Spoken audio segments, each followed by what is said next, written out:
Hi guys, welcome to my channel G solving NEET. I am Shivangini. आज हम बात करेंगे इलेक्ट्रिक चार्जेस एंड फील्ड के बारे में। तो अभी तक हमने इलेक्ट्रिक चार्ज पढ़ा था, इलेक्ट्रिक फील्ड पढ़ा था, इलेक्ट्रिक फील्ड लाइंस पढ़ी थी। अब हम बात करेंगे इलेक्ट्रिक फ्लक्स के बारे में। तो इलेक्ट्रिक फ्लक्स क्या होता है? जैसे मान लीजिए ये कोई इलेक्ट्रिक फील्ड है, उसमें से ये इलेक्ट्रिक फील्ड लाइन्स है ये सारी। अब मैंने उस इलेक्ट्रिक फील्ड में एक छोटा सा एरिया रख दिया या एक छोटा सा स्मॉल ऑब्जेक्ट रख दिया जिसका एरिया क्या है, ए है। ए एरिया का मैंने कोई भी यहाँ पे ऑब्जेक्ट रख दिया। अब इस ऑब्जेक्ट से जितनी इलेक्ट्रिक फील्ड लाइंस पास करेगी परपेंडिकुलरली, उनको हम बोलते हैं इलेक्ट्रिक फ्लक्स। यानी जैसे ये मान लो 8 इलेक्ट्रिक फील्ड लाइंस है ये टोटल, लेकिन उनमें से ये पहली वाली और ये लास्ट वाली ये इस एरिया में से नहीं निकल रही, सिर्फ ये 6 लाइंस ही निकल रही है। तो फ्लक्स कितना हो गया? 6 होगा, 8 नहीं होगा। इलेक्ट्रिक फील्ड लाइन कितनी भी हो उससे कोई फर्क नहीं पड़ता, उस एरिया में से पर्टिकुलर कितनी पास कर रही है वो होता है इलेक्ट्रिक फ्लक्स। तो इलेक्ट्रिक फ्लक्स को हम फाई से डिनोट करते हैं। इसका फॉर्मूला क्या होता है? जैसे मान लो हमने एक छोटा सा इसका एक सेगमेंट लिया है, ये जो एरिया था इसका एक सेगमेंट लिया है डी ए। तो अब एरिया छोटा है तो उसके लिए फाई भी होगा डी फाई बराबर E vector dot D A vector. यहाँ पे ई वेक्टर तो है इलेक्ट्रिक फील्ड का वेक्टर और ए वेक्टर है एरिया वेक्टर। अब एरिया वेक्टर क्या होता है? ये कुछ बस ये एरिया होता है, पर उसकी डायरेक्शन जो होती है वो प्लेन के परपेंडिकुलर होती है। यानी अपन को अगर प्लेन एक्स वाई प्लेन दे रखा है तो एरिया वेक्टर उसका किस में होगा? जेड में होगा। वाई जेड प्लेन दे रखा है तो उसका एरिया वेक्टर एक्स में होगा। एक्स जेड प्लेन दे रखा है तो उसका एरिया वेक्टर वाई में होगा। तो एरिया वेक्टर जो वो है हमेशा प्लेन के परपेंडिकुलर होता है। तो यहाँ पे डी फाई बराबर E vector dot D A vector. अब ये डॉट है, हमने डॉट हटाया तो क्या कॉस थीटा आएगा, डी फाई बराबर E D A cos theta.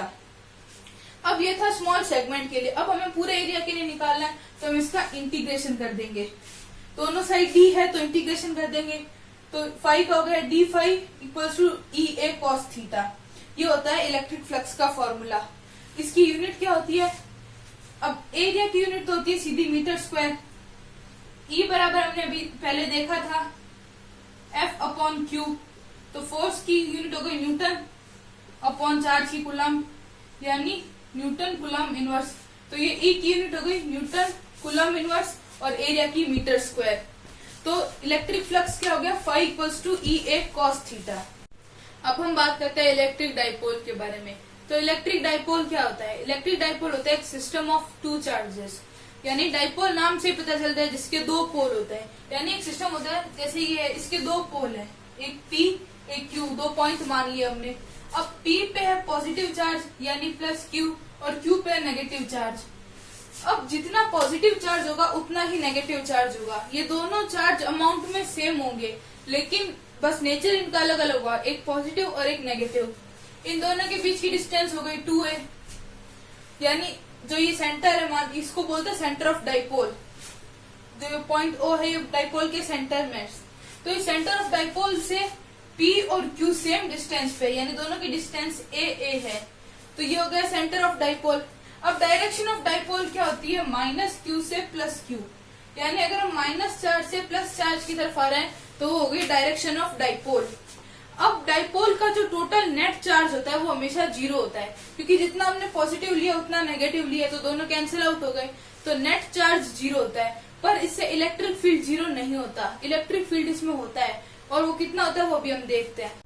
अब हम बात करेंगे electric field at the axis of dipole. यानी ये डाइपोल है, इसकी एक्सिस पे कितना इलेक्ट्रिक फील्ड होता है। तो हमने डाइपोल ले लिया, इस पे 2 चार्ज है प्लस Q और माइनस Q और इनकी डिस्टेंस है 2a। अब सेंटर से प्लस Q की डिस्टेंस भी है, माइनस Q की डिस्टेंस भी है। ये तो अभी तक हमने पढ़ा था। अब हम ये जो डाइपोल का सेंटर है यहाँ से r डिस्टेंस पे एक पॉइंट लेते हैं P प्लस Q की साइड में। अब हमें निकालना है कि इस P पे कितना इलेक्ट्रिक फील्ड है। तो इस पे इलेक्ट्रिक फील्ड ये प्लस Q भी जनरेट करेगा और ये माइनस Q भी जनरेट करेगा। तो पहले हम देखते हैं प्लस Q कितना इलेक्ट्रिक फील्ड जनरेट करेगा। तो इलेक्ट्रिक फील्ड का फॉर्मूला क्या होता है? KQ upon R square. R क्या होता है? दोनों चार्ज के बीच की डिस्टेंस। तो इसके और इसके बीच में कितनी डिस्टेंस है? P की O से R है और A डिस्टेंस पे, यानी R माइनस A। ये डिस्टेंस कितनी हो गई? P से प्लस क्यू की हो गई आर माइनस ए, तो आर माइनस ए का होल स्क्वायर, यानी के क्यू अपॉन आर माइनस ए का होल स्क्वायर, इतना इलेक्ट्रिक फील्ड जनरेट होगा प्लस क्यू के कारण। इसको हमने नाम दे दिया इक्वेशन 1। नेक्स्ट हम देखते हैं माइनस क्यू।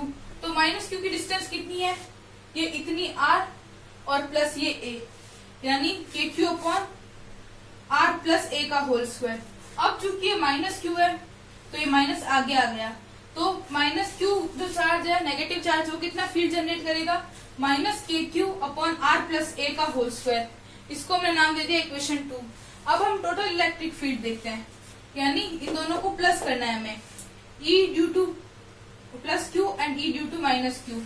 तो दोनों में के क्यू कॉमन आ रहा है, तो हमने के क्यू कॉमन ले लिया, पीछे बचा क्या, तो 1 अपॉन आर माइनस ए स्क्वायर, ये माइनस 1 अपॉन आर प्लस ए स्क्वायर।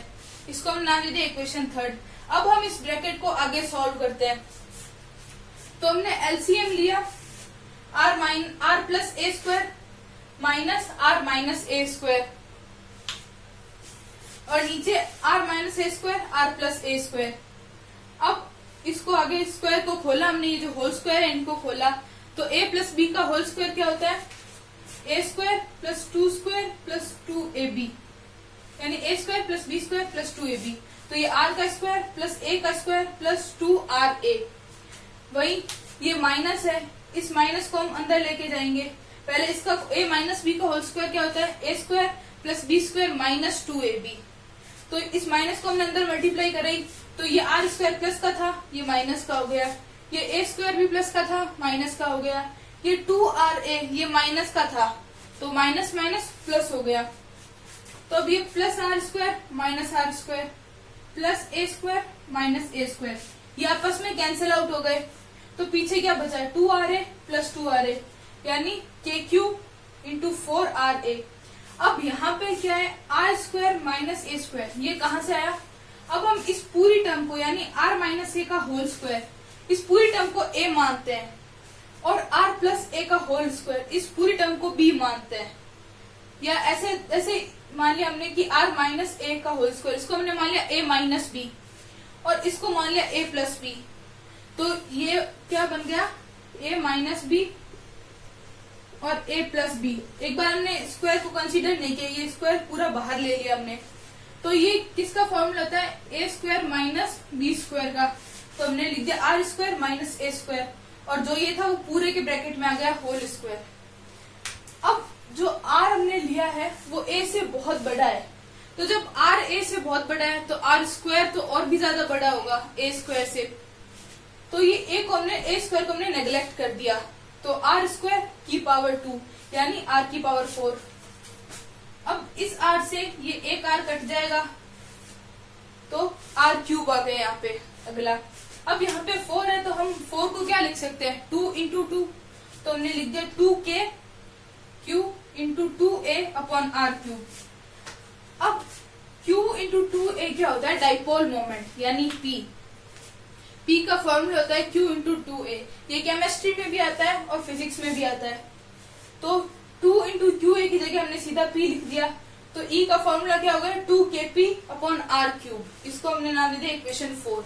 ये हमने देखा कि एक्सिस पे कितना होता है डाइपोल मोमेंट। अब हम देखेंगे कि किसी डाइपोल के इक्वेटर पे कितना होता है। अब हम बात करेंगे कि इलेक्ट्रिक डाइपोल के इक्वेटर पे कितना होता है इलेक्ट्रिक फील्ड। मान लो ये एक इलेक्ट्रिक डाइपोल है, इसके सेंटर O से R डिस्टेंस पे हमने कोई पॉइंट ले लिया P। अब O और P के बीच की डिस्टेंस है R, O और ये पॉइंट A है, इसके बीच की डिस्टेंस है A। तो A और P, अब ये देखो एक राइट एंगल ट्राइंगल है, तो इसमें ये हो गई हाइपोटेनियस AP। तो हम इसकी डिस्टेंस कैसे निकालेंगे, Pythagoras theorem, hypotenuse square equals to perpendicular square plus base square. Perpendicular कितना है R, तो R स्क्वायर, प्लस बेस कितना है A, तो A स्क्वायर। तो इधर स्क्वायर है, इधर करेंगे तो रूट हो जाएगा। तो AP की डिस्टेंस कितनी आ गई, R square plus A square under root में। तो ये इसकी डिस्टेंस आ गई। अब A से भी P पे होगा, यानी जो पॉजिटिव चार्ज है उससे भी P पे इलेक्ट्रिक फील्ड होगा, और नेगेटिव चार्ज से भी P पे इलेक्ट्रिक फील्ड होगा। तो दोनों होंगे एंगल पे होंगे कुछ। तो जब कोई भी दो वेक्टर एंगल पे होते हैं तो हम कंपोनेंट्स लेते हैं, तो इसके कंपोनेंट लेंगे तो थीटा के साइड में आता है हमेशा cos थीटा, तो दोनों के जो cos कंपोनेंट होंगे यानी E1 cos थीटा और E2 cos theta. Plus charge से जो इलेक्ट्रिक फील्ड है उसको हमने नाम दे दिया E1 और माइनस चार्ज से जो है उसको नाम दे दिया E2। तो E1 cos थीटा और E2 cos थीटा ये दोनों सेम डायरेक्शन में होंगे इधर, पर E1 sin थीटा होगा ऊपर की तरफ, E2 sin थीटा होगा नीचे की तरफ, क्योंकि ये चार्जेस ऑपोजिट है तो इनके जो इलेक्ट्रिक फील्ड की डायरेक्शन होगी वो भी अलग होगी। तो दोनों चार्ज सेम है, दोनों की डिस्टेंस सेम है और इलेक्ट्रिक फील्ड चार्ज और डिस्टेंस पे ही डिपेंड करता है। तो E1 और E2 इक्वल है, तो E1 sin थीटा और E2 sin थीटा इक्वल और अपोजिट है, तो ये दोनों आपस में कैंसिल आउट हो गए। तो इलेक्ट्रिक फील्ड जनरेट किससे होगा? E1 cos थीटा से और E2 cos थीटा से। साइन वाले कंपोनेंट दोनों कैंसिल आउट हो गए, तो E इक्वेटर क्या हो गया? E1 cos theta plus E2 cos theta. अब E1 और E2 बराबर है तो हमने उसको E मान लिया, तो E इक्वेटर क्या हो गया? 2E cos theta. अब हम निकालते हैं E की वैल्यू कि E कितना है। E का फॉर्मूला क्या होता है इलेक्ट्रिक फील्ड का? KQ अपॉन डिस्टेंस का स्क्वायर। तो KQ डिस्टेंस कितनी है? Under root R square plus A square. तो इसका हमने होल स्क्वायर किया तो स्क्वायर से ये रूट कट गया, तो ये आ गया KQ upon R square plus A square. इसको हमने नाम दे दिया इक्वेशन थर्ड। अब cos थीटा की वैल्यू निकालनी है, तो ये थीटा है, तो cos थीटा क्या होता है? cos theta equals to base upon hypotenuse. तो ये बेस कितना है? A और हाइपोटेनियस है R square plus A square under root. तो हमने इसकी वैल्यू रख दी A अपॉन अंडर रूट में R square plus A square. इसको नाम दे दिया इक्वेशन 4। अब इक्वेशन 3 और 4 में जो E और cos थीटा की वैल्यू है उसको हम यहाँ पे पुट करते हैं सेकंड इक्वेशन में। तो क्या आ गया? 2 KQ upon R square plus A square into A R square plus A square. ये रूट में था, रूट का मतलब कितना होता है कि उसकी पावर हाफ हो गई, तो मैं सीधा ऐसे भी लिख सकती हूँ कि R square plus A square की पावर हाफ। अब हम इनको मल्टीप्लाई करेंगे तो इसकी तो पावर है 1 और इसकी पावर है हाफ, तो जब बेस सेम होते हैं तो पावर ऐड हो जाती है, तो 1 और हाफ कितना हो गया? 1.5 यानी 3/2। तो ये हो गया 2KQ upon R plus A square की पावर 3/2। इसको हमने नाम दे दिया इक्वेशन 5। अब R स्क्वायर है, R जो है वो A से बहुत बड़ा है और R स्क्वायर तो A स्क्वायर से उससे भी ज्यादा बड़ा हो जाएगा, तो हम A को ऐड करें या नहीं करें कोई फर्क नहीं पड़ता, उसको हम नेग्लेक्ट कर देंगे। तो ये सीधा हो गया R स्क्वायर की पावर 3/2 और यहाँ पे A भी आएगा, सॉरी, तो Q इंटू 2A हो गया उसका डाइपोल मोमेंट जो होता है P। तो P बराबर Q इंटू 2A, तो यहाँ पे हमने 2Q और A तीनों को मिला के लिख दिया P। तो KP अपॉन R स्क्वायर की पावर 3/2। अब इस 3/2 को कैसे सॉल्व करेंगे? जैसे मान लो ये R स्क्वायर है, इसकी पावर है 3/2। पहले हम इसका रूट करेंगे यानी पावर हाफ करेंगे, तो हमने इसका रूट किया तो क्या बचा? R। फिर हम इसका क्यूब कर देंगे तो R क्यूब। तो E एट इक्वेटर क्या हो गया? KP upon R cube. ये हमारा आ गया इक्वेटर पे इलेक्ट्रिक फील्ड। अब हमने एक्सिस पे देखा था तो वो कितना था? 2KP अपॉन R क्यूब, और इक्वेटर पे आ रहा है KP अपॉन R क्यूब, यानी E एक्सिस यानी electric field at axis is double of electric field at equator. तो ये था हमारा इलेक्ट्रिक फील्ड एट डाइपोल। अगर आपको हमारा वीडियो पसंद आया तो वीडियो को लाइक करें, अपने दोस्तों के साथ शेयर करें और हमारे चैनल को सब्सक्राइब करें। Thank you for watching. जय हिंद, जय भारत।